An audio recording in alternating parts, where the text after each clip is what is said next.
All right, thank you.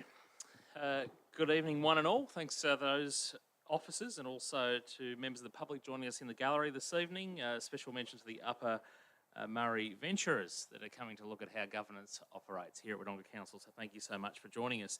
Wodonga Council does acknowledge Aboriginal and Torres Strait Islander peoples as the first peoples of the country. We also acknowledge them as traditional owners and custodians across various lands. We pay our deepest respects to their ancestors, elders, children and young people, and we acknowledge their strength and resilience of not just all Aboriginal and Torres Strait Islander people, but also the way their continuous connections to lands, waters and communities continues across the country today. Item 2, folks, is apologies and requests for leave of absence and electronic means. We don't have any this evening, but anything there, councillors? No. I will take the opportunity to welcome Suzanne Andres, who is our Acting Director of Corporate Services, and 1 week into the job is ready to answer every single question about this organisation's history. Isn't that right, Suzanne? Yeah. Smile and nod, we'll go easy on you. Item 3, declaration by councillors for any conflicts of interest. Is there any there, councillors? Nothing flagged before this evening, thank you.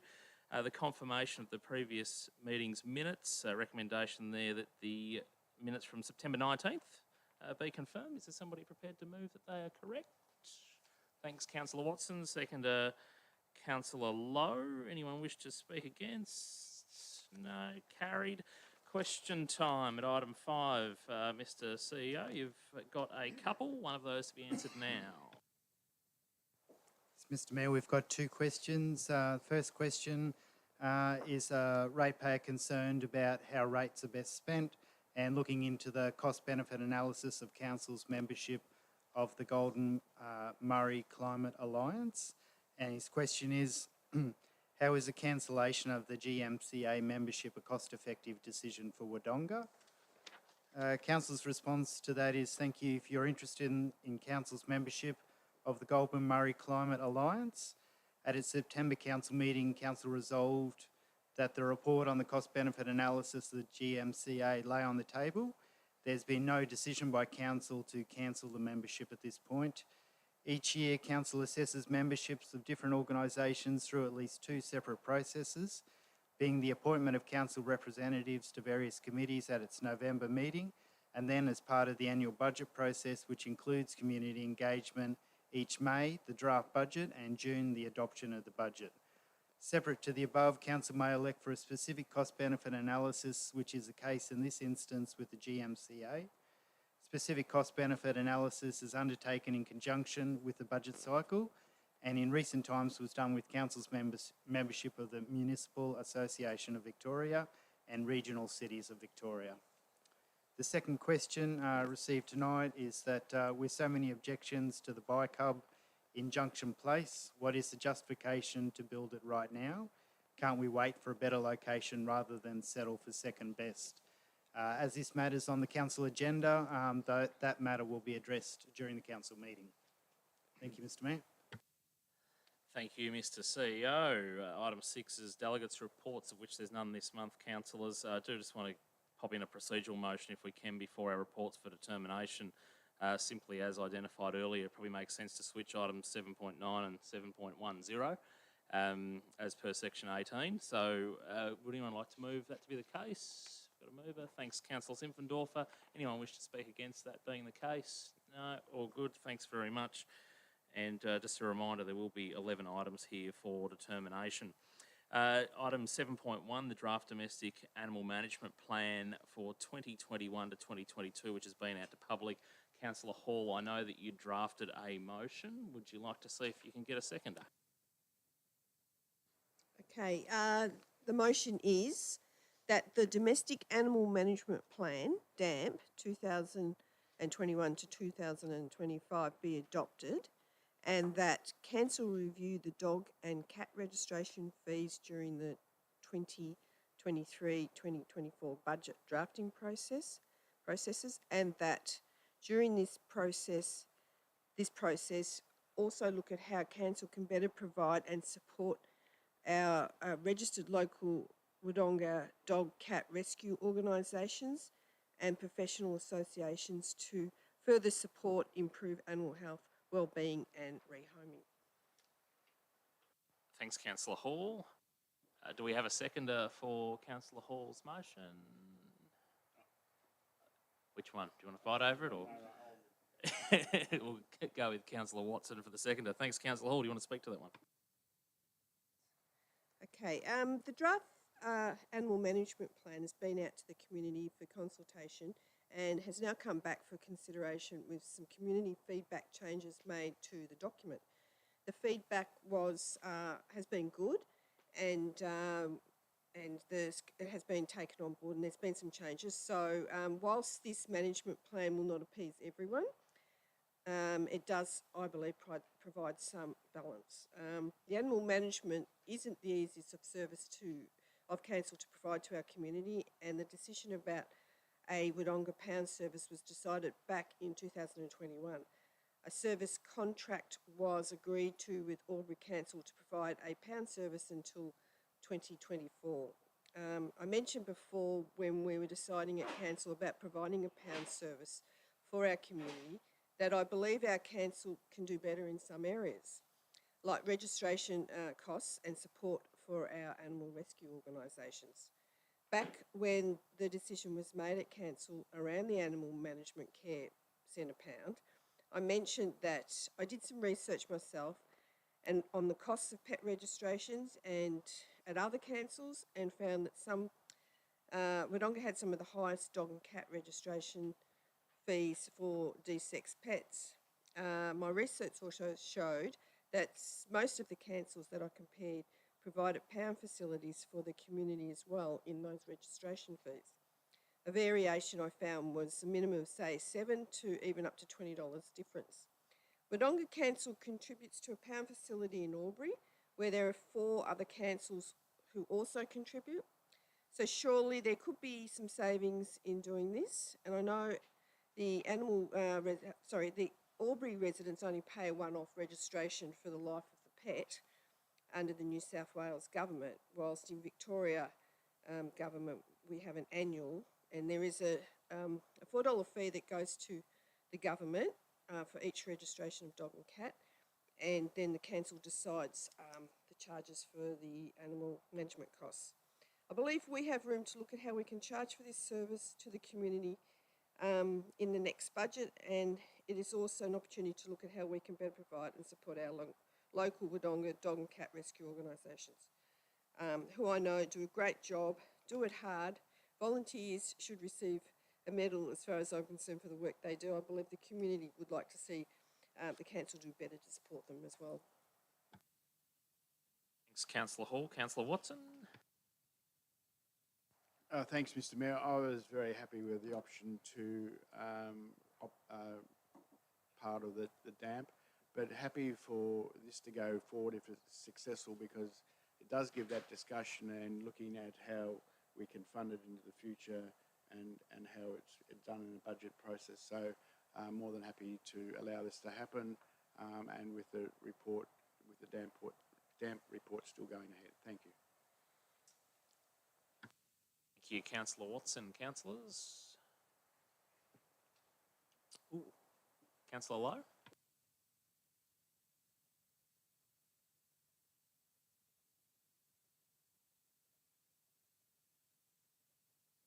Thanks, mate. I'd be happy to, I think this is a great inclusion from the council, this new motion from the recommendation. I think the points made in both 1 and 2 is something that we should do on an ongoing basis, not just in this policy, but all our policies, constantly review our fees and charges, which we do. But also in the point around helping our dog and cat rehoming services, and that looking at how we can support them better, and what methods are available, whether they are through financial support or through other supports. But I think it's a good addition for us to sit down, as well as the DAMP. So I'll be supporting the motion for those reasons. Thank you. Thanks, Councillor Lowe. Councillor Mildren? Thank you, Mr. Mayor. I see this plan as a very conservative plan and pretty much business as usual. And I find it very interesting that I find myself in the role of a progressive, which is something unusual for me. I think there's a lot more that we can do with our community, with our groups, and I do support the new motion, the motion that's before us, but I think there's a lot of things we can do to integrate and work with our rescue community and associated groups to quite significantly change the way we do the business of this stuff without adding significant costs and not necessarily going into other facilities and so on, but that might be an outcome. But have an open mind on how we should be going about this stuff. I see this plan as working in the short term, but I'd much like to see a wider and more open-minded approach or progressive approach in the way we do business with animal management. I think there's scope for a much greater integration and cooperation in the way we do business and in the way we fund and provide the services that are provided across our domestic animal services within council and our community groups that do rescue work. So I see this as a stepping point. The motion that's been put has brought me to the point of accepting where we are. I probably would have voted against this had we not had the change in motion. So, but I'm happy to support the motion as it stands as a stepping point to taking a more progressive look into the future. Thank you, Mr. Mayor. Thank you, Councillor Mildren. Anything in closing, Councillor Hall? No, nothing further. I'll therefore put the motion. All those in favour? Carried unanimously. Thank you. Item 7.2, councillors, is the Community Impact Grants Program for July 2022 round. There is a recommendation there, and I should probably acknowledge just while there's a bit of shuffling of seats for anyone that might be video stream, we have got staff from each department here this evening to answer any questions that the councillors might have on all the items. So just back to looking for a motion. Thank you, Councillor Quilty. As per recommendation, is it? Yeah.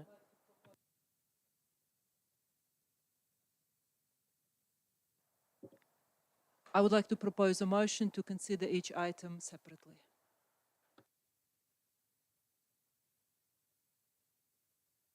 So being a procedural motion, we don't need a seconder, so we'll just put that to the vote. Those in favour? Those against?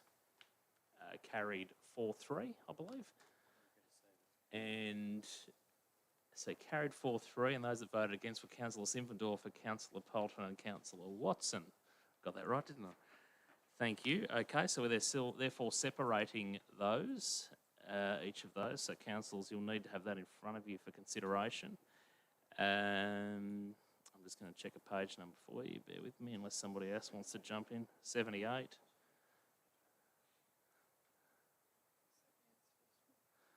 All right, page 78. Bear with me a second, folks.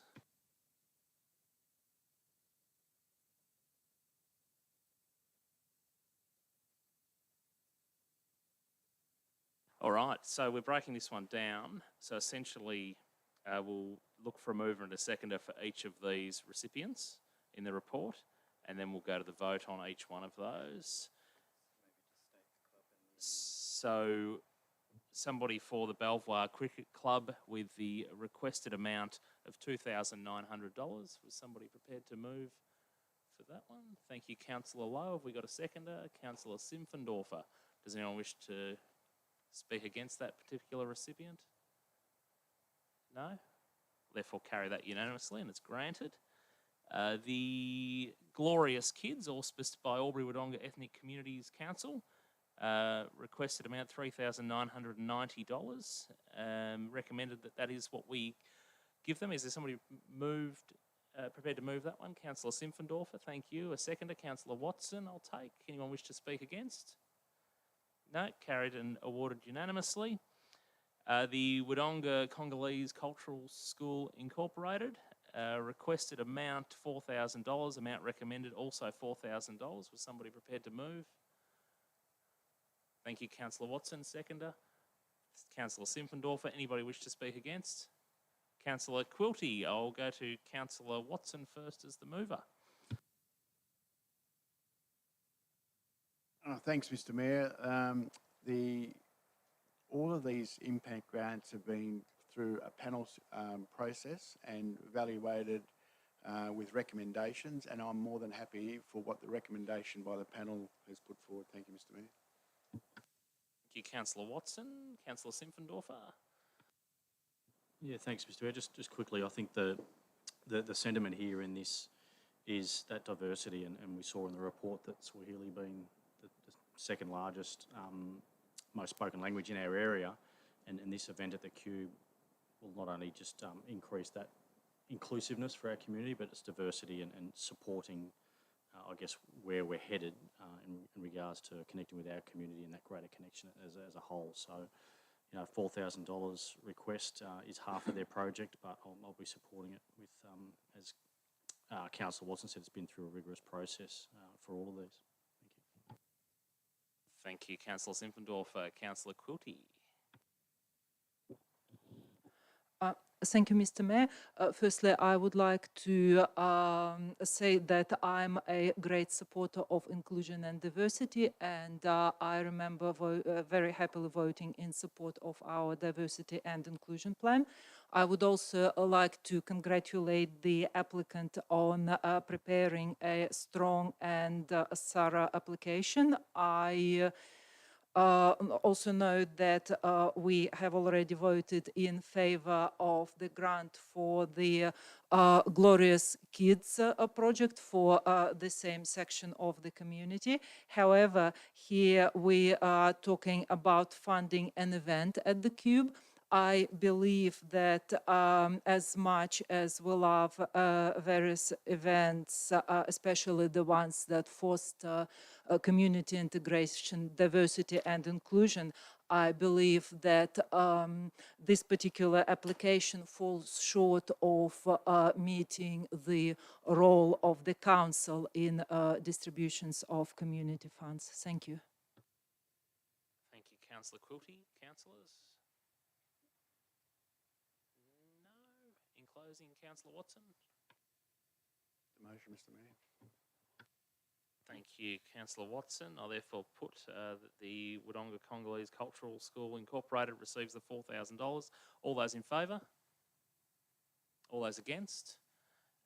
Going against Councillor Quilty and Councillor Mildren. We've then got the Gateway Lakes User Group, Wodonga Incorporated, requested $4,000 for a total project of almost $14,000, but they've been recommended to receive the $4,000. Somebody prepared to move? That's the case. Thank you, Councillor Simpfendorfer, a seconder. Councillor Lowe, anyone wish to speak against that one? Carried unanimously. The Wodonga Urban Land Care Network requested $4,000, recommended that's the case for their project, Nature for the New Neighbourhoods. Somebody prepared to move that one? Thank you, Councillor Lowe. Councillor Watson as a seconder. Was anyone wishing to speak against? All right, Councillor Lowe, you first, please.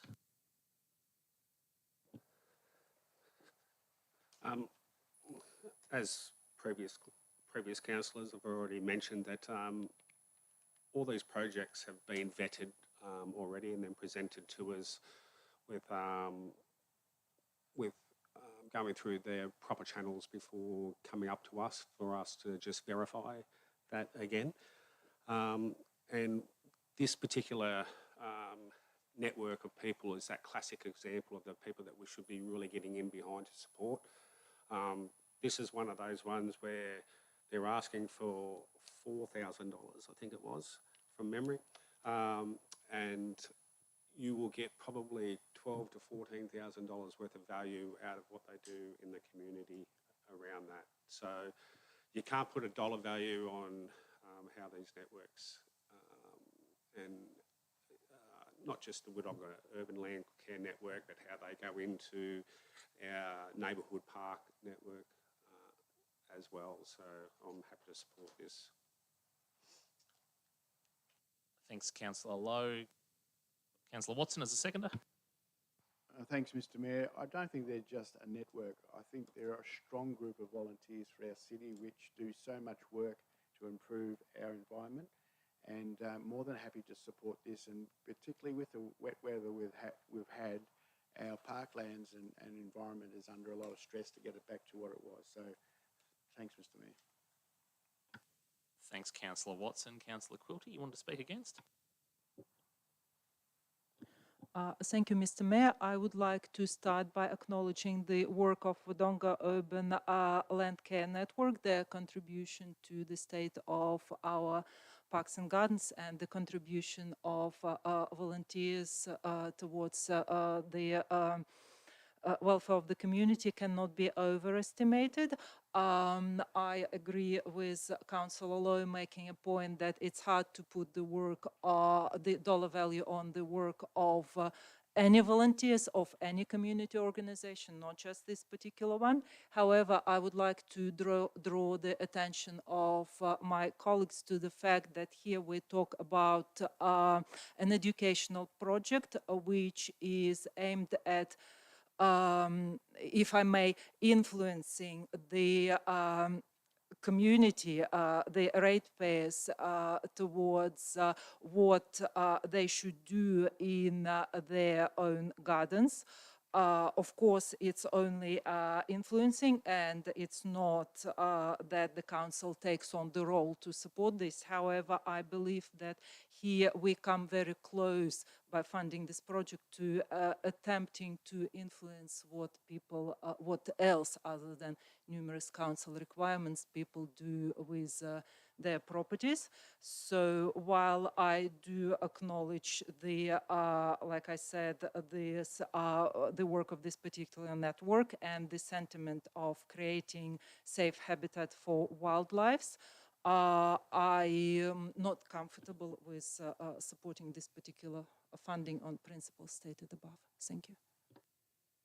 Thank you, Councillor Quilty. Councillor Mildren. Thank you, Mr. Mayor. A couple of things. The first thing is just because we've had an alleged independent group or a group of staff or others do a review against our policy and put these recommendations up doesn't mean that we necessarily need to accept them. Otherwise, what's the point of bringing it to council, frankly?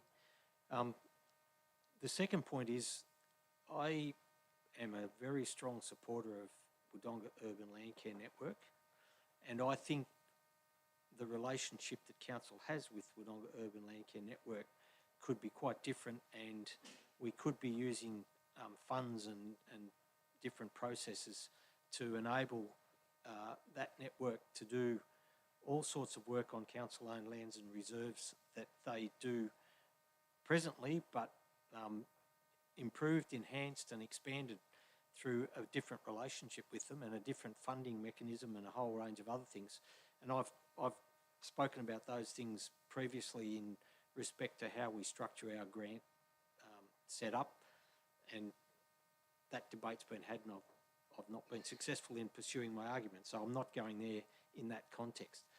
But in this particular case, this is not, in my opinion, the normal work that would be done, and I agree with what Councillor Quilty has said about this being getting close to the edge, if not across the line, of council seeking to influence what people do in their own backyard.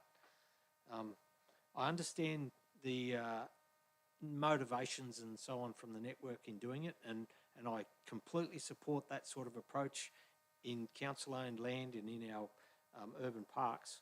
But I don't think it's appropriate that we should be trying to do this, and I don't think it's appropriate that we fund this as a process direct out of council. If the Urban Land Care Network choose to do it of their own volition, then that's okay, that's fine. But I don't think we should be supporting it in the manner with financial support. Thanks, Mr. Mayor. Thanks, Councillor Mildren. Councillor Lowe in closing.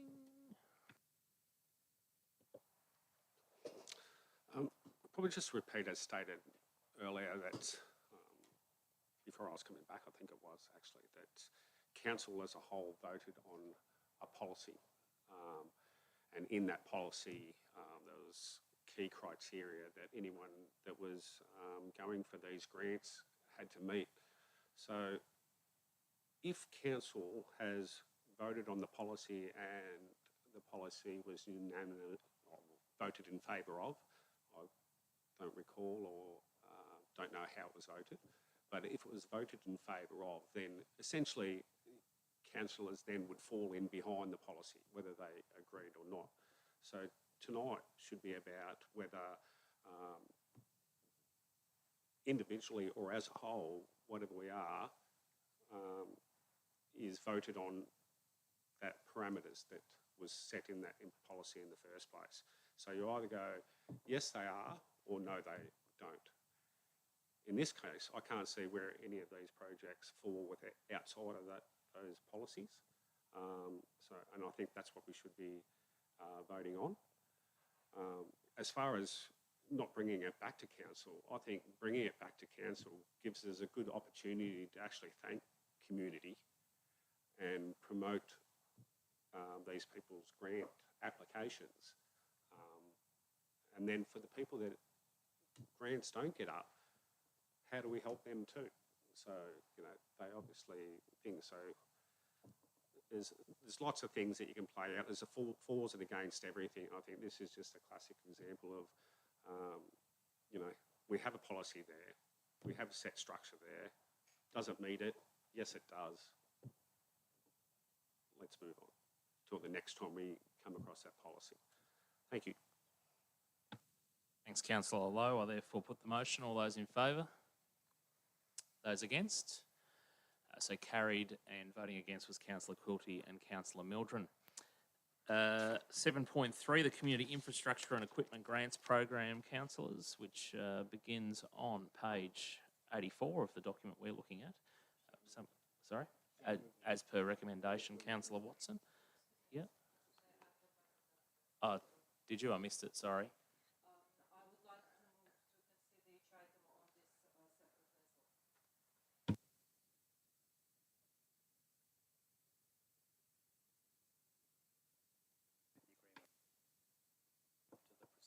Happy for me to take the procedural motion, Councillor Watson, as the mover? The recommendation? You've got the precedence. I can look for a seconder. Well, if I have the precedence, I'd like to do Where we go, Councillor Quilty. So you want to move to separate the items as we did for the previous item? Thank you very much. Don't need a seconder. All those in favour? All those against? Did we get all the hands then?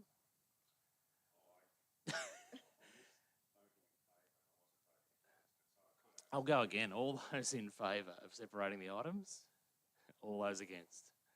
Carried with Councillor Watson, Councillor Simpfendorfer and Councillor Polton voting against. Thank you, Councillor Lowe. Therefore, since you've all done your homework and you'll tell me what page it starts on, 89 for us, the North East Track and Scent Club requested $7,000 for their program. What they're doing, recommended in this report, is the $7,000 to be granted. Is anyone prepared to move? That's the case. Councillor Simpfendorfer, have we got a seconder? Councillor Watson, thank you very much. Does anyone wish to speak against that one? No? They might track you down. I'll carry that one. The Albury Wodonga Kart Club, I haven't missed one, have I? No, the Albury Wodonga Kart Club requested $10,000. That's recommended in this report to be the case. Is somebody prepared to move that? Councillor Simpfendorfer, a seconder. Councillor Watson, does anyone wish to speak against? No, that one's carried as well. The Border BMX Club, $10,000 requested. That's what's been recommended. Is anyone prepared to move that the case? Thanks, Councillor Watson. A seconder. Councillor Lowe. Anyone wish to speak against that? No, we'll carry that one unanimously. No more left? Haven't missed one? I'm glad we separated them. All right, on to item 7.4, the CBD Bike Hub. There was a bit of wording that was circulated this afternoon, councillors, after our briefing discussion, just around ensuring that accessible change facilities were available in more than this one location. The CEO put some words there, but was somebody happy to move that to be the case? I'm happy to move that. Yep. The recommendation which you I'll read out essentially what it says. So council approves construction of the CBD Bike Hub at the identified site as shown in the attachments in Junction Square, and the council further investigate a change facility at Belvoir Park for people unable to access standard toilets. Councillor Watson, you're happy to move that one. We had a seconder with Councillor Simpfendorfer. Is that the case, Councillor Simpfendorfer? Thank you. Councillor Watson. Mr Mayor, as you're very aware, I'm very new to be a cyclist in this city, and I actually cycled here tonight to the meeting in my fluoro gear. I attended the Bike Hub consultation with community on the evening. I didn't go to the breakfast consultation. I believe it's in a very good area for people who are wanting to ride to work and have their bike serviced, or get in, and also there'll be 4 or 5 lockers that they'll be able to lock up their bike if they so wish to. But I just think it's in a very good area, and people might jump up and down, but when the first lot of containers were put there, you know, there's a bit of an outcry that's a bit of a blur on our area there on Junction Place. But I think if we took those containers away now, we'd have mutiny in our city, because it's such a collective place and people come. So I think this addition to having toilets, but also supporting the bike industry, and particularly when we have events along under the gantry there, it's just a positive thing for our city. Thanks, Mr Mayor. Thank you, Councillor Watson. Councillor Simpfendorfer, reserving your right. Thank you very much. Councillors. Councillor Hall. Okay, the Bike Hub was originally to go at the end, beginning, depending which way you started, at the rail trail at Hofflick Street. Money was located in the 2021-22 budget for the project. Then in July 22, the project came back to councillors with a change of scope and position. The change of scope also required more funding, and there was an opportunity for council to apply for some funding for this project. Havelock Street position had some issues to deal with regarding service connections, authority approvals, parking and land ownership constraints. So council decided to look elsewhere. There were apparently 12 other areas looked at by staff. Junction Place was the staff's preferred position. I support the project in principle, but not the position, and that has been proposed by staff at Junction Place. It's in a prominent landmark area of our city. We want it to be a pride of place. Our community have high expectations around the development of this area, and we know this from feedback and consultations around the DV Junction Place master plan. The original development site elevations on the plan for this facility and what went out to the community has been somewhat modified due to community concern over the look of the project. The changes made to the elevations are a little better, but still not what many want smacked in the middle of our pride of place Junction Place. Community feedback received was mixed from what I read in the report, but from what I picked up from the community, I see it more to not wanting it there. They don't mind the project. Most don't mind the project as such, but not in the proposed position at Junction Place. Many of the concerns received are concerns I had as well when I first, that came to council. I think we need to take a step back and have another look at the proposed position of this project. I see the need for disability change rooms, toilets at Belvoir Park Assumption Gardens that we could provide to the existing toilet block area. This was something I brought up at council, and I'm glad to see it is part of a new motion. I visit the area often and see many people of all ages and disabilities utilise the park frequently, and I would say way more than Junction Place. So maybe Belvoir Park should be looked at again, or as what has been mentioned in discussions, the Hume Street toilets at Woolworths car park, which is only a short distance to Junction Place. These options were never made available for consideration during the consultation process, nor to councillors until just recently. And I think they should have been. So I won't be supporting the recommendations. Thank you, Councillor Hall. Councillors. Councillor Mildren. Thank you, Mr Mayor. Under the new Local Government Act, the role of an elected councillor is governance oversight, and that includes oversight of staff decision making to ensure compliance with rules and policy. In those matters of report to a council meeting for decision, elected councillors should rely on technical and professional officer reports and express community opinion in reaching their decision. So there's two aspects fundamentally. Elected councillors are not supposed to apply their professional qualifications, professional knowledge or professional experience in reaching their decision. Elected councillors must be careful as to which hat they wear in deliberations. Therefore, in this matter, I'm being very careful not to draw on my professional knowledge and experience in town planning, urban design, urban economics or economic development in reaching my conclusion. I've had considerable contact from various sectors of the community in respect to this matter, and the vast majority has opposed the proposal. The clear response to me has been that placement of a toilet block and bike hub facility as proposed at this location in the Junction Place environs is entirely inappropriate and very prejudicial to future decision making, functionality and standards, and would reduce the range of use and development options in Junction Place. This proposal in this location will adversely impact locational decision making by prospective future uses. The question was put, would you choose to locate your professional suite or high quality shop overlooking a public toilet block? And that's the question that's been put. The clear response, in opinion to me, is that this proposal at this time in this location displays a predisposition of narrow focused intent with total disregard to the recent expression of community opinion. Our community has expressed a clear desire and support for a comprehensive overall participation in the future of Junction Place. The point was made to me that this proposal reflects an amateurish lack of understanding of the complexities. This proposal is seen as very short-sighted and will materially and substantively affect the future options for Junction Place development. This site is pivotal to much of, if not all, of Junction Place.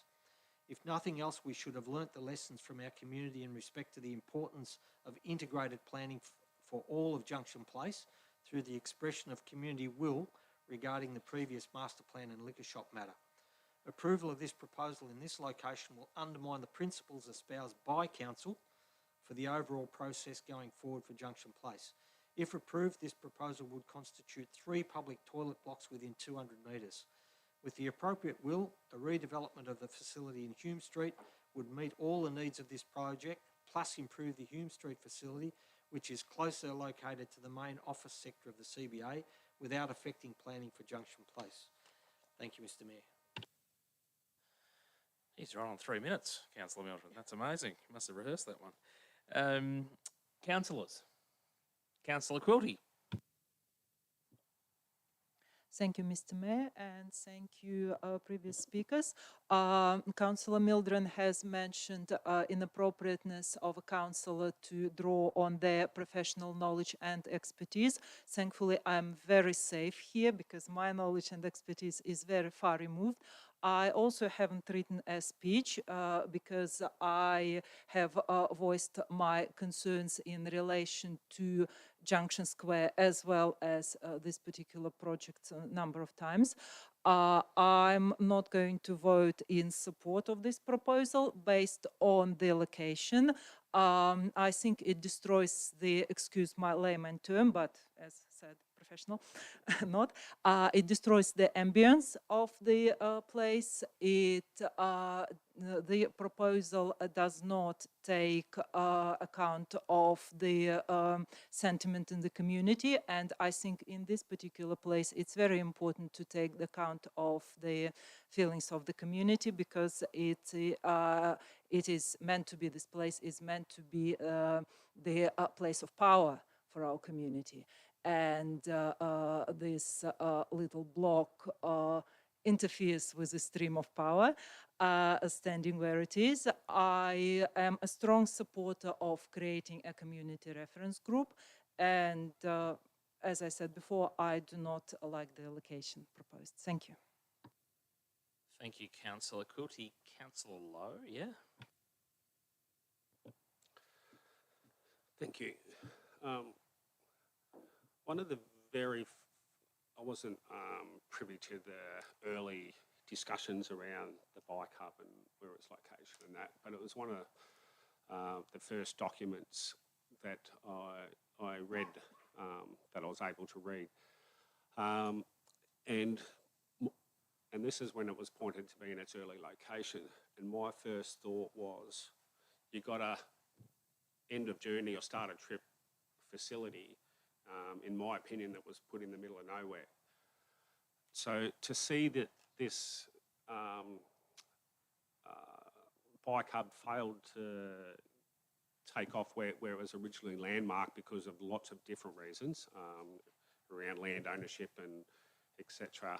I can't say that I was too displeased with that outcome, because where it's situated now, and I've had to look at this through two lenses, is one where I was lucky enough to sort of walk back in at the same time while getting the community feedback and that from it.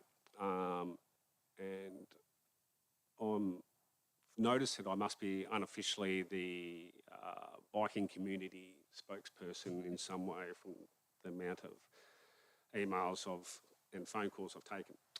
So different sectors of the community contact different councillors. It's probably a good point to make right here.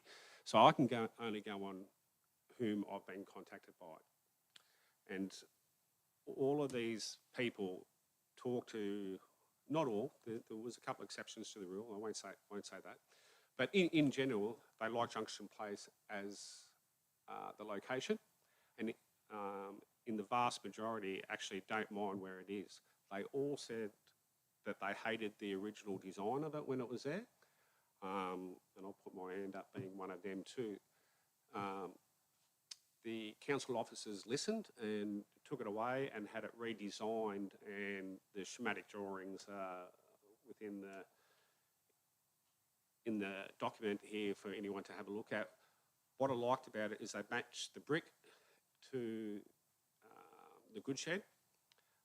And probably the only comment I'd make on design, because it's a little bit out of my range, is maybe make the skillion roof the same pitch as the goods shed, and that way it'll blend in. Not perfectly, nothing's ever going to be perfect in all these locations. One of my things I thought was, when we're talking about the bike hub, is it fits in with their integrated transport strategy by having a central location for it. So it talks directly to that, which is a big bonus. I thought showers in this facility were, I would have said a must, but then not one person actually mentioned it in their feedback to me. So I went, well, I'm not going to go into battle on that. Then the other bonus to this is the toilets and their accessories around that. There's a difference between accessible toilets and a toilet for adults. So having adult change tables, having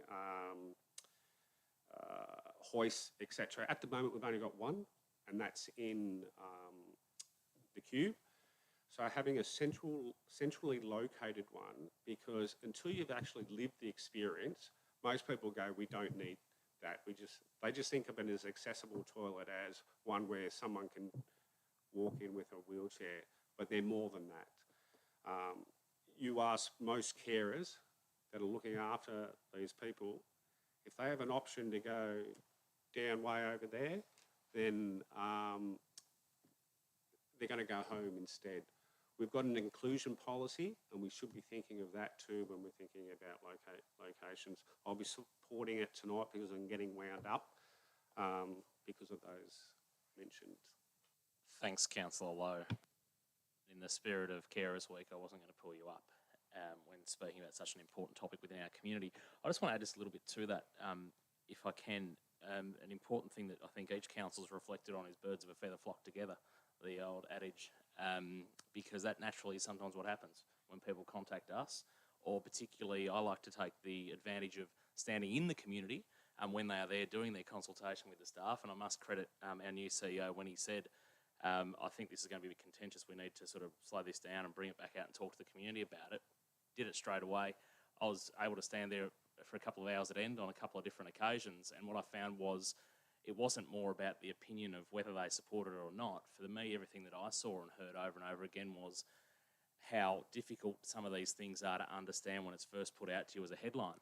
So people just instantly form an opinion there and then without looking at the fact. And when I saw some of our staff do great work around explaining what the brick purpose was, because a piece of paper doesn't necessarily show you that drawing and what it could be as a vision and come to life, I saw a lot of people really start to change their tune and change their opinion.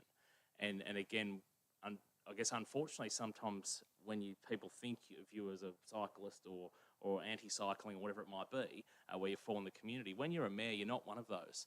You tend to constantly get absolutely everybody's opinion. You sit back and you stop and you think for the entire community and the benefit of things like retailers that want more foot traffic in the heart of the city to make sure they've got clientele to survive in business. There's people that, when we've spoken about restrooms in the past, have said, you can't close any down, we don't have enough in the city.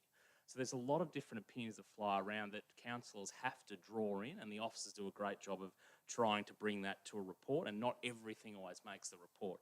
I'm going to pull up myself there. So with that said, I will be supporting the motion tonight. But through you, Mr. CEO, if we can go to our Deputy CEO, just because there were questions asked this evening specifically that I don't quite think we've covered off on in our debate this evening. So before I get our reserved right and our mover, thanks, Deb. Through you, Mr. Mayor. So the question was around, with so many objections to the bike hub in Junction Place, what is the justification to build right now? The feedback we received was 62% were in favour of the bike hub going ahead in Junction, 22 were not, 16% were totally unrelated to the issue that we were discussing or that we put out for consultation. So it was about other things around Junction and not around the bike hub at all, or the location of the bike hub. So that would indicate that there were more who responded to us that were in favour, but I do hear what people are saying, that they also received phone calls, councillors received phone calls from the community. It's also saying, why can't we wait for a better location? Well, we did investigate 12 other sites, and certainly this one ticked all the boxes in terms of what we were looking for, so that we could provide both the toilet facility, the bike hub, and also the changing places, change rooms. So in terms of that and making sure it was on council land, we could connect to all the services that we needed to connect to. There were no issues around land ownership. It was certainly accessible to get into the CBD and then to connect to other pathways. I think that that's, some of the indication as to why that location was chosen. And I don't know, we would have to go out again to have a look at what would be another possible location that would meet all that criteria. We would lose our Department of Transport funding. We would have to not take up our changing places funding as well, and apply at a later date for that once we had secured an alternate site. Sorry, just a little bit, just the changing places funding, because that's only a relatively recent development. Did you just want to explain a little bit more about that for councillor and public benefit, please, Deb? The change in places funding is for the fit out of the change rooms, so that people who cannot access what we would say our normal toilets for a whole various reasons can have access to public toilets, and also a changing table for adults, as well as a hoist, so that for people with disabilities who need to be changed, they can confidently go in there. It has got a lock, which is the people can apply for the lock so that it is secure when it's not being used as well. It was 143,000, I think, Leona, for the funding that we received through Changing Places. And it really is for people who cannot access toilets for a whole range of reasons, so that they can use the toilets, they can be changed, they can do that with dignity. They can also do that in a place where they can also participate in our CBD. So having it down in Havelock Street is not where people go. We would like to think that our people with disabilities can engage in our CBD and be able to use a toilet like everybody else would be able to use a toilet when they're either eating food, they're going to meet people, or just enjoying Junction Square. So I hope that answers that question. It sure does. Thank you. Thanks, Leona, also for being there, prepared to answer any questions we had. So just in attempting to close the debate, Councillor Simpfendorfer, you'd reserved your right, so... We're really quick, Mr Mayor, I think, because whilst it's a contentious issue and what I'm hearing around the room, and certainly that community sentiment is a location. That's the issue here, and thank you to everyone that, I guess, emailed or called, but probably similar around the room, and it's reflective of what our community is that there's different viewpoints on this particular topic. And again, like you said, credit to putting it out to everyone and having those community sessions, which some did really well, and some did not so well, unfortunately, because of the weather. But seeing there on the weekend and how voluminous that area was with the markets and everything on, I had some interstate visitors, and the whole thing was, where's the toilets? Where is it? And it was so hard to find, not clearly marked, where are they? So that didn't sway me either way, but it was just interesting from outsiders coming into our city, let alone our own residents, having that issue into where Junction is and what it means to us. We've got to get it right. And for this debate, it's about the location for when I'm here around the table. The feedback I've got, and quite overwhelmingly, was positive towards the location, in that it feeds off to those different areas. And yes, we know we've got the CBD West to deal with and all that. That's a separate issue. But for this, in this location, I think the feedback I've been given is to support this as it stands, and that's what I'll represent. Thank you. Councillor Watson, in closing. Thanks, Mr Mayor. In closing, I think in spring, summer, autumn, it's such a well-activated spot for family, business, for having lunch there. We've put 2 containers that we had some funding from. I can't remember what that funding was from, but we were allowed to put 2 containers in there for people to sit down and have lunch, or use it with all the different businesses around the area there. And I think this is just, again, making convenience for the bike riders to be an end of trip or beginning of trip, but also for a suitable toilet block. And I'd hope to think people think more as a bicycle hub than a toilet block, but it will make all our other things in that area work together very smoothly. So, Mr Mayor, I'd like to put the motion. Thank you, Councillor Watson. Councillors, put the motion. All those in favour? All those against? It was carried with Councillor Quilty, Hall and Mildren voting against.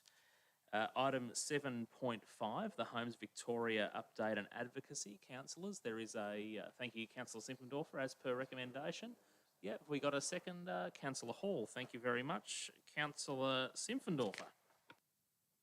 I was hoping we'd have people hang around for this one as well. This is just as important. The Homes Victoria update is something our community needs to be right across as well. Where this is an advocacy piece, is to make sure that our community is right in the centre of what's happening with Homes Victoria and future projects. So whilst this is a update and advocacy piece, I think it's highlighted that as per the report, that we need to have regular communication, regular expectations, and keeping Homes Victoria accountable to us and our community. Thank you. Thanks, Councillor Simpfendorfer. Councillor Hall. Yeah, there's not much to add. It's just this is a continuing of councils helping to support Homes Victoria and advocating for more affordable and social housing stock in our city, which is very much needed. So it's just, as I mentioned, it's an advocacy position with council. Councillors. Councillor Mildren. Thank you, Mr Mayor. I have some concern that perhaps we've already been consulted and perhaps there's no further input available to us, and maybe this might not get the attention that perhaps we're trying to achieve. I think there's some history that suggests that the way these things are being done in recent times, genuine consultation with the local government doesn't actually happen, and we get told what's happening and march on. The spirit of this motion I support, but I am fearful that it doesn't go far enough. Thank you, Mr. Mayor. Thank you, Councillor Mildren. Councillor Lowe? Probably with Councillor Mildren a little bit on this. I support the document and the advocacy right behind it. I'm just hopeful that we can work with the department and maybe find new innovative ways to supply housing to those that's needed. It's very much needed around here. My concern or query maybe to the government is they talk of $30 million of investment into our region, and 23 million has happened already. I'm hopeful that the 30 million is new money and they're not counting that 23 million as part of the 30. So, and someone might know the answer to that too, that is sitting at the table. So, Councillor Lowe, I think they'll take that one on notice. Councillor Watson? I have to agree with Councillor Simpendorfer's opening remarks. This is a very, very important topic as well. And I think one thing we've got is the Elm development, where that was privately done. But if we can show the government, the Homes Victoria Department, great things we can do in our city for our community, I think if we can do a model like that. So having this regular communications, site visits, and just keeping up to date with regular updates to both us and to Homes Victoria, I think it's a good thing, and maybe we may get a fantastic result out of it because we're being proactive and moving forward. Thanks, Mr. Mayor. Thank you, Councillor Watson. Councillor Quilty, anything to add on this one? Or no? Don't have to if you don't. Thank you for asking, Mr. Mayor. Only a couple of words. I support the importance of this advocacy piece. We, at one of our briefings, had an excellent presentation from Homes Victoria, and I support every endeavour, as Councillor Mildren and Councillor Lowe have mentioned. I will be in support of every endeavour to increase our advocacy and the importance of having affordable houses in the area. Thank you. Thank you, Councillor Quilty. Councillor Simpendorfer, in closing, nothing more. Okay, I'll therefore put the motion. All those in favour? Carried unanimously. 7.6 is the Domestic Wastewater Management Plan, councillors. There's a recommendation there before you. Has anyone got a motion? As per the recommendation, anybody? Or yep, thanks, Councillor Simpendorfer. Have we got a seconder? Thank Councillor Watson. Councillor Simpendorfer. Yeah, again, appreciate the staff being here, but I think that the report does speak quite clearly and well articulated as to the purpose behind it and the plan for 2022. I haven't really got too much more to say, Mr. Mayor, other than to support that plan and the report as it stands. Thank you. Thank you, Councillor Watson. As per the report, Mr. Mayor, I have nothing further to add. Does anyone want to talk about wastewater? No one else? All right, Councillor Simpendorfer in closing. Nothing more. I therefore put the motion. All those in favour? Carried unanimously. The draft sustainability strategies, item 7.7 for 2022 to 2026. There's a recommendation there in your reports, councillors. As per recommendation, Councillor Lowe. Is there a seconder? Councillor Simpendorfer. Councillor Lowe. I'll be very quick because I think these strategies are best to talk to once we've heard the feedback from the community. I think it's a well put together strategy in my opinion, but I'd like to wait and hear from the community before I speak further to it. Councillor Simpendorfer. No, nothing further. Councillors? Councillor Hall. Yeah, look, I'm in two minds about supporting this strategy. but for reasons I think it should go out to the community to have a look at for feedback. I'm not guaranteed that I will support it coming back, but I'm open to that feedback and see what comes back to council. There are a few things in the draft strategy I'm not supportive of, like council possibly purchasing carbon offsets, gas not being connected to new estates, although that could be a state government policy depending on who gets into government at the up and coming elections. But I think people should have a choice on whether they have gas connected to their property or not. So there come some of the things, but there's a lot more in there that I'm not going to discuss tonight, but when it comes back, I'll put some more out there. Thank you. Councillor Watson. Mr. Mayor, the strategy covers 6 key areas, and I won't go into in depth, but the community and culture, ecosystems, energy, local economy, sustainable transport and waste. So they're all things that our children's children will have to be dealing with going through the decades in the future. So I think having a report going out for people to give us feedback, and then we can then come back and discuss it and debate it is really important. But you know, it's the future of our environment and the future of our nation. So really important issues, and I hope the community put a lot of time and effort into reviewing it and giving us some feedback. Thank you, Councillor Watson. Councillor Mildren. Thank you, Mr. Mayor. At this point,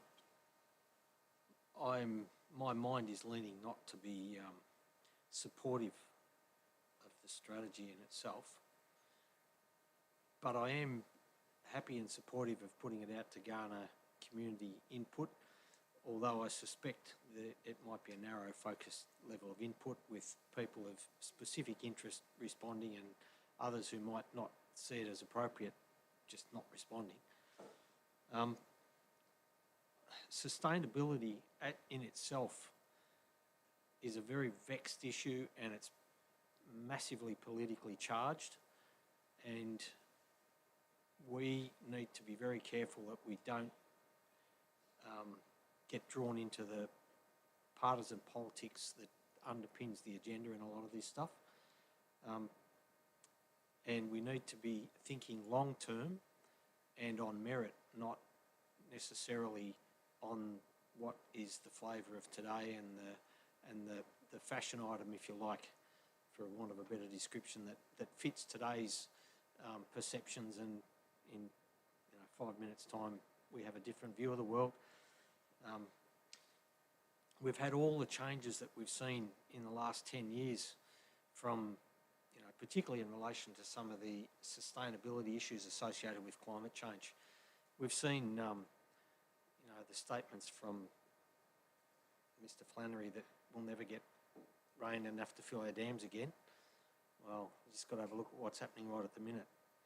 And then on the other side of that equation, we've now got people saying, oh no, this rainfall's climate change. So there's all those sustainability issues that are vexed.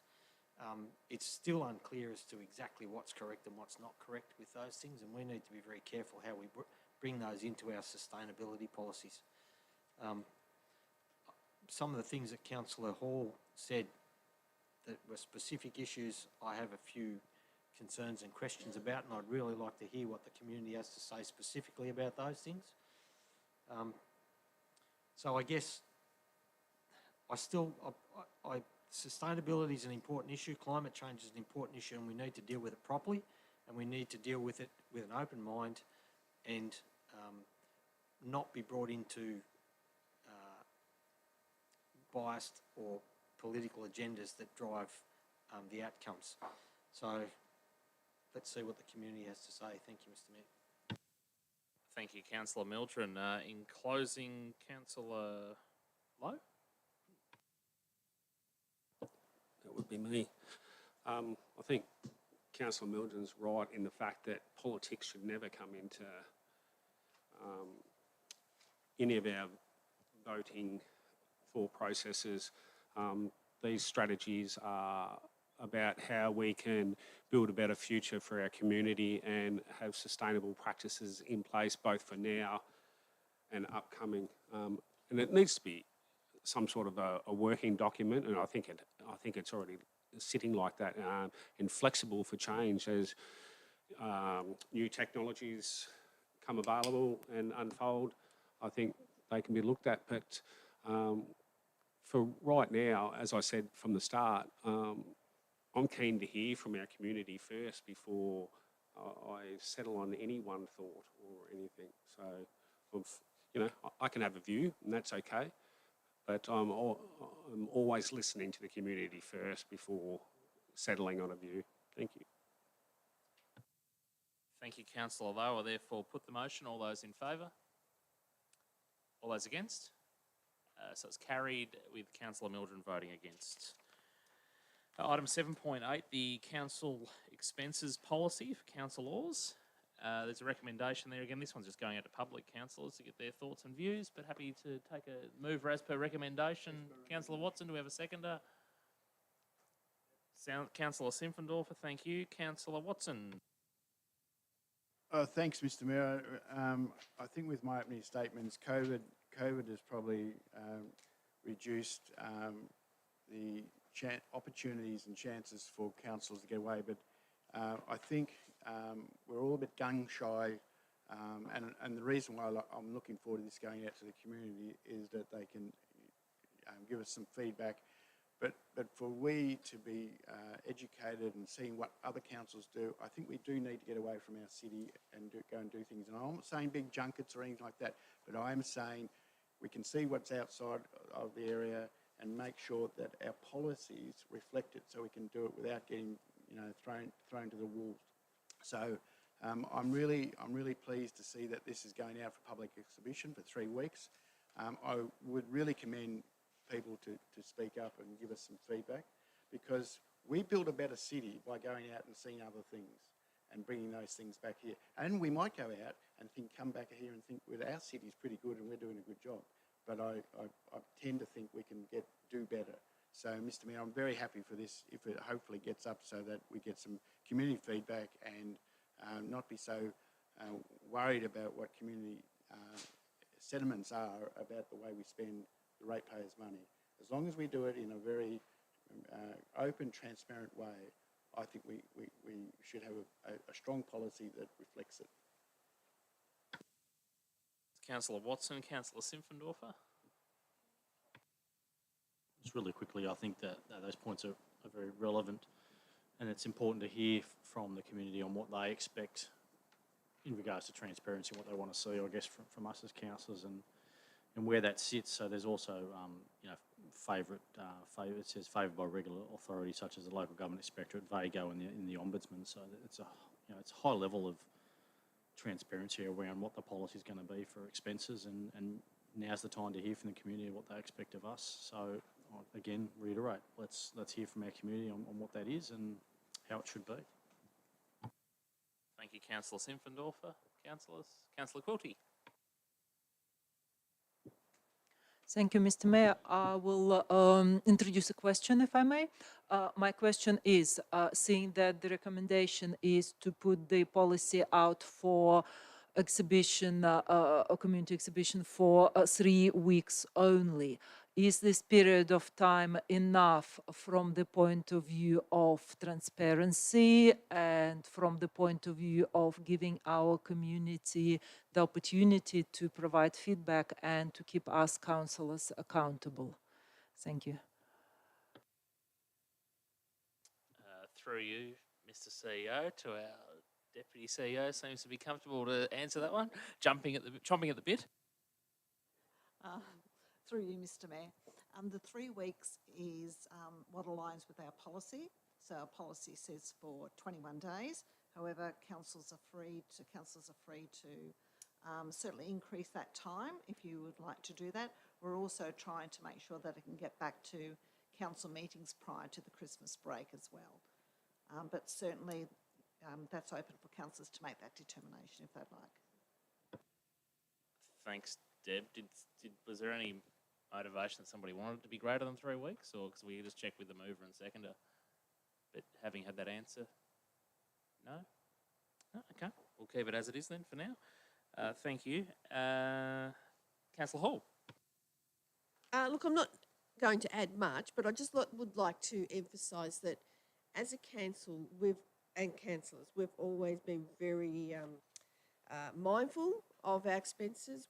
You would probably find if you got onto the MyGov website, you would find that we're probably one of the very low spending per councillor councils. We're very conservative, although we're, in the expense policy, there are, areas where we can, as Councillor Watson said, we can take some advantage of, well, not say advantage, but some benefit to try and improve our decision making and knowledge. But as I said, we've always been very mindful of our spend, and I think the figures, if you looked, would probably support that. Thanks, Councillor Hall. Nothing else, so Councillor Watson in closing. Please put the motion, Mr Mayor. Thanks, Councillor Watson. Put the motion. All those in favour? Carried unanimously. Thank you. 7.9 has, hang on, we're switching these around, haven't we? So 7.10 has become 7.9 for now. So we're looking at the final result and estimated rebudgets for the year ended 30th of June 2022. Councillors, somebody prepared to move a motion? As per the recommendation, Councillor Quilty, thank you very much. We've got a seconder. Councillor Hall, thank you very much. So, Councillor Quilty, away you go. Thank you, Mr. Mayor. I was a little bit hesitant, though. I'm prepared to everything finance. I'm prepared to usually jump up and lift my hand, but as Councillor Mildren mentioned, we should be wary about drawing on our professional expertise. So I will try to refrain from that and rely on the report provided to us. I think the report is very comprehensive, and I take it as read, but for the sake of introducing, from introducing the recommendation, I would like to just reiterate that we are talking about some items that were unspent in 2020, 2021, 2022, and we are looking at rebudgeting them for the next financial year. One of the drivers that prompting rebudgeting is our commitment to the projects and our commitments to the grants that we are claiming for running those projects. And the other point that we're voting on today is having the after balancing up the budget, we have the surplus of 3.5 million from as compared to 21-22 budget, after allowing for the previously mentioned rebudgeting amounts. And the suggestion is to consider it as part of Council's business planning process. A little bit more detail is provided further down to point out for item 1, we have 21 million to rebudget, consisting of operating expenditure, capital expenditure, operating projects, developer contribution reserve, and waste reserve. And further in the report, there is a reconciliation of how we come up with 3.5 million. I won't bore you with details like I promised. So I'm happy to this has been looked at and by councillors and by audit and risk committee members. I'm happy to support this proposal as per recommendation, and I would also like to take this opportunity to welcome Suzanne, to thank her for preparing these reports and for giving us a helping hand at such a short notice when we lost our really high caliber finance director. Thank you. Thank you, Councillor Quilty. Councillor Hall? Look, I won't add much, only that this is a rebudgeting that it was we had some detail around it, and I've looked at it, and it all seems to be fine. Look, with the COVID and there's all sorts of issues that happened in the last year, and it is hard to sometimes deliver, and it's never, the best thing to have to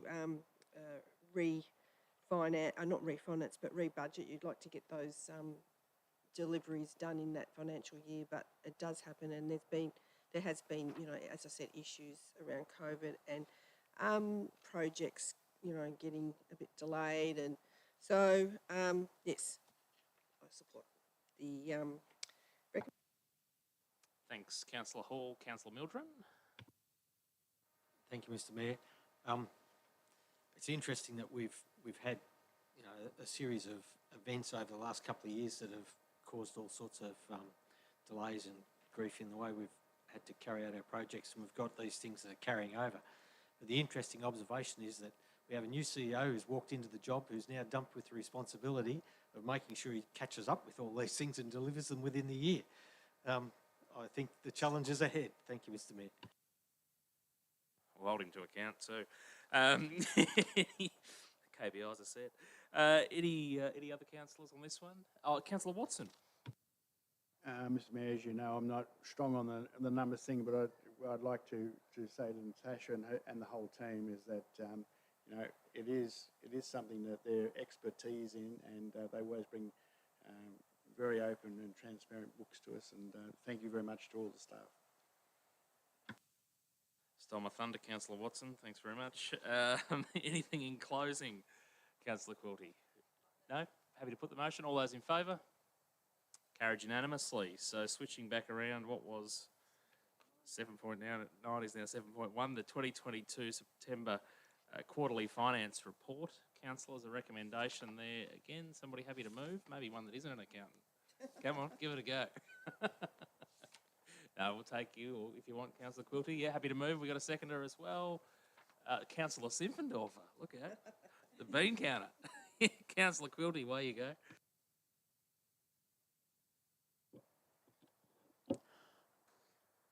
Thank you, Mr. Mayor. I think it was a very wise decision to shift those reports around and to look at the final results for the financial year 2022 before we look at the first quarter of 22-23 financial year. Basically, what we are voting on today is on receiving and noting the financial reports, which, as with the previous items, have been thoroughly looked at. And the variance, which I think is explained in a perfectly detailed and understandable terms down further in the report. The variances, income variances, are higher than budgeted due to some leasing income at the Cube, user fees, which is a positive on two accounts. It's reflecting the increase in user of Library Cube, Bongilla Migrant Center, and the use of waste transfer, which shows that people are out and about and doing things and generating waste as a result. So we ended up having with increased user charges. We have received a number of additional grants, and we have had some lower than budgeted expenditure, which was due to either timing of some certain payments, vacant positions, superannuation due to vacant positions, and availability of contractors to carry out the jobs, which resulted in lower expenditure on materials. I'll stop here. Thank you. Thank you, Councillor Quilty. Councillor Simpfendorfer, you've got many minutes to fill here with many words. Well, I appreciate your confidence, Mr. Mayor. I think you probably have the same level of confidence as my Year 12 economics teacher that said I was the constipated economist that couldn't budget. But anyway, seeing if everyone's still listening. Yes, the kids are. There's a couple got it. No, look, very well summed up. The work that's done by our finance team, is second to none, I think, and A great summary from Councillor Quilty there, so I'll support the motion as it is, Mr Mayor. Thank you. Anybody else? No, thank you. Councillor Quilty, anything in closing? Or happy for me to put the motion? Righto, I'll put the motion. All those in favour? All right, motion carried. Now, what I was going to do at the end of that one, before Councillor Watson beat me to it, was thank not just outgoing Director Narelle Klein, but also to Natasha and the entire team. And I know you're all assisting Suzanne as she makes her way through and tries to figure out what's happening here. One of the most pivotal things, I think, of any organisation is to have your numbers right. And I think we'd all probably agree with that, because if that wasn't the case, we wouldn't have wonderful facilities, we wouldn't have staff here to support us to run a city, and we wouldn't be able to do what we do each day. And there's been substantial change in that particular department, whilst a new CEO has also been trying to come in and figure out what we deliver, how we do it, and what we do in the community. So whilst, yes, Natasha and the entire team, but also Suzanne and Narelle have worked very tirelessly in the past, I'm sure that our CEO is thoroughly enjoying the support of that particular department as he gets his feet on the table. So thank you very much. Thanks very much. On to 7.11, which is the Event Attraction Funding Program 2022 to 2023 report, councillors. I know you all had a workshop on this one while I was absent, but there is a recommendation there, as per recommendation, to increase. Councillor Simpfendorfer, do we have a seconder? Thank you, Councillor Lowe. Councillor Simpfendorfer. Thanks, Mr Mayor. As per that workshop, I think it's timely to increase it as an investment. We see there on the table on page 2 of that report that in 2019-20, when it was at 100,000, there was 17.7 million returned to our community, so 3 million more than the previous year, and that's without, I think, 6 events that took place. So that would have been even significantly higher. So a 50,000 additional investment in this event attraction certainly has my support, and I think it's great for our area to try and attract some of that, and some of these big events we see some haven't quite made the mark and made the grade, which is disappointing, but I'm sure our events and attraction team will deliver for us for this extra 50,000 on the return for our city. Thank you, Councillor Simpfendorfer. Councillor Lowe? Yeah, I'll echo Councillor Simpendorf's words there. It's an investment into our city, and I think that's how marketing our events and going to chase new events should be looked at. As I suggested, I'd be happy to back more investment into this area. So as a discussion for a later date with fellow councillors and the team, the exec team, is, how can we do that better? Is there a way to do it better, or is this enough? We need to ask those questions. But I think with those numbers that Councillor Simpendorf just rolled off, it's a no-brainer. So I'm happy to support this motion as it stands. Thank you, Councillor Lowe. Councillors? No, been closing, Simpfendorfer, nothing more. Therefore, I'll put the motion. All those in favour? All those, carried unanimously, I think. Is that right? A couple slow off the mark. Thank you. It's getting late. Items 8 for noting, the 2021 to 2022 annual report. If anybody streaming at home hasn't had the chance yet, 135 pages. Oh, hang on. That one's intentionally blank. So you'll get an early mark, 134 pages of reading and viewing. If you'd like to have a look at that one, it's tabled here this evening. Councillors' recommendations there before you. Thank you very much. Seconder. Councillor Simpfendorf, a seconder. Does anyone wish to speak against that? No, that's carried. Thank you. The 8.2 is the postponement of the September council meeting, just reporting back on the CEO's delegations there. Recommendations there, obviously, but there's not much more you can do about it because the moment's passed. So happy someone to move that. Thanks, Simpfendorf. Thanks, Hall. No one against? No. Couldn't be anyway. Moment in time's already gone. Item 9, the reports for information, the Audit and Risk Committee meeting summary of minutes is there for you just to note. So that's for your info. Notices of motion, we had none this month. Petitions, none, Mr. CEO, I believe. General business, councillors. Councillor Lowe. Just a really quick one that could take ages. No, I'll be quick. I was fortunate enough to attend a Building Brighter Futures 3690 it's called, at Wodonga Senior School. I think it's still called that. It was back in my day anyway, so I'm not 100% sure there. And it was around some advocacy. And what they were trying to do there is bring a couple of programs to, or a program to Wodonga that has already got examples in Geelong and Albury of its success. Now, they got the team of all the people that are collaborating to launch this campaign, and the campaign is to raise 1,000 signatures. So for those of you that are listening here, if you go to buildingbrighterfutures.org and jump on, this is a very, very important program for Wodonga. And the reason why it is important, that our schools at the moment have a high level of kids that are in crisis and a high level of kids that either face homelessness or will be homeless soon. The importance of that is this program is to create an intervention. So before these kids are presenting at crisis stage, they're much easier to help before that. So the program is based around support networks in place for these potential at-risk kids. It's proven to reduce homelessness for the youth of up to 40%, and which is a phenomenal amount. And the guys are trying to get this federally funded, so it's funded through the government.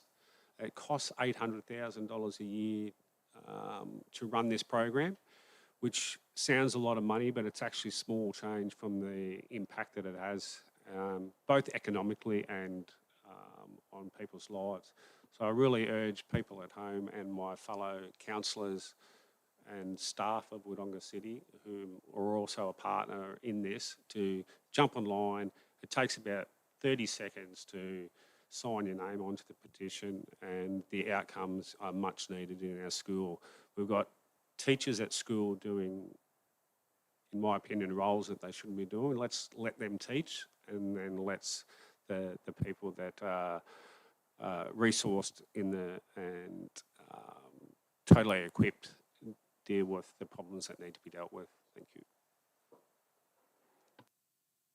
Thanks, Councillor Lowe. Any other general business around the table, councillors? I'll just pop in there with one with thanks to Councillor Simpfendorfer for acting as mayor for a couple of weeks, a little over a couple of weeks. So you did a good job from what I hear. A couple of complaints, but we won't mention them here.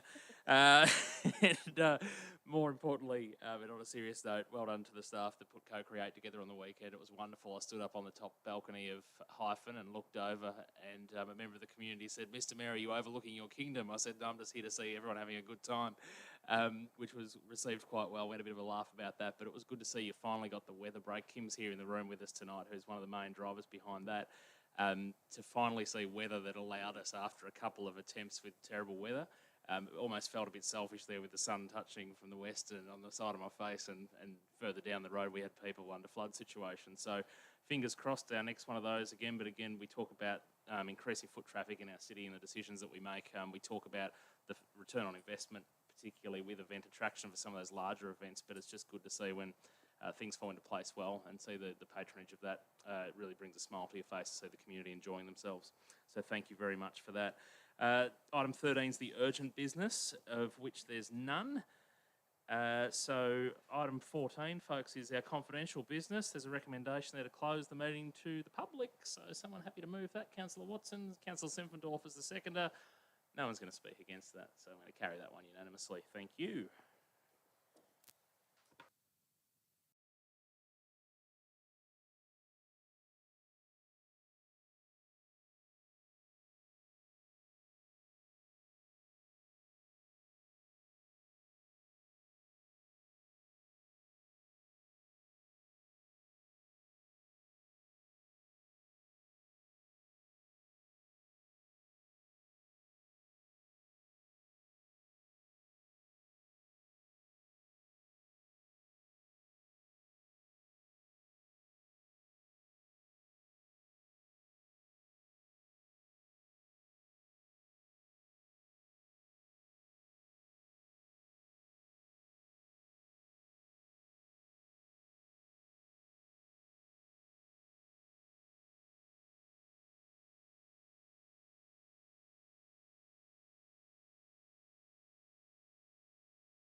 All right, we're back open to the public, and councillors, there is a recommendation there that we move to accept those items considered in confidential. Is somebody happy to move that?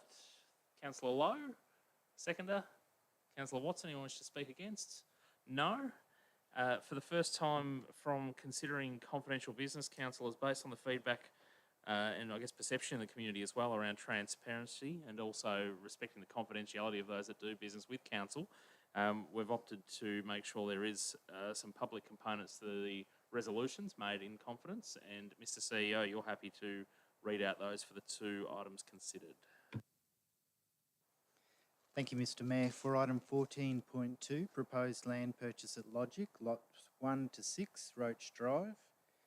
The public component of council's resolution is that 1, subject to the heads of agreement being entered into and generally in accordance with the key terms, Wodonga Council gives notice under section 114 of the Local Government Act 2020 that it intends to sell land described generally as parcels 6A to 1A, being approximately 13 metres wide by various lengths, totalling approximately 3,887 metres squared on Roach Drive, Logic. 2, the public notice stipulates the persons may make submissions in respect to the proposal and in accordance with the Wodonga Council's community engagement policy, and that written submissions must be received no later than a date that is at least 21 days after the publication of the public notice. 3, the council receives a further report on completion of the public engagement period to determine whether to proceed with the sale or not. And 4, the council authorises the Chief Executive Officer to negotiate and enter into a heads of agreement with the proponent or a related entity, purchaser, for the sale of consolidation of the smaller land parcels into the larger corresponding lots. In relation to item 14.3, potential land sale at Logic, council has resolved that the council authorises the Chief Executive Officer to enter into negotiations with the proponent for the sale of land at Logic, and 2, that a report detailing the outcomes of the negotiation be presented to a future council meeting. Thank you, Mr. Mayor. Thank you, Mr. CEO. Thank you, councillors, officers. I therefore close the meeting for October.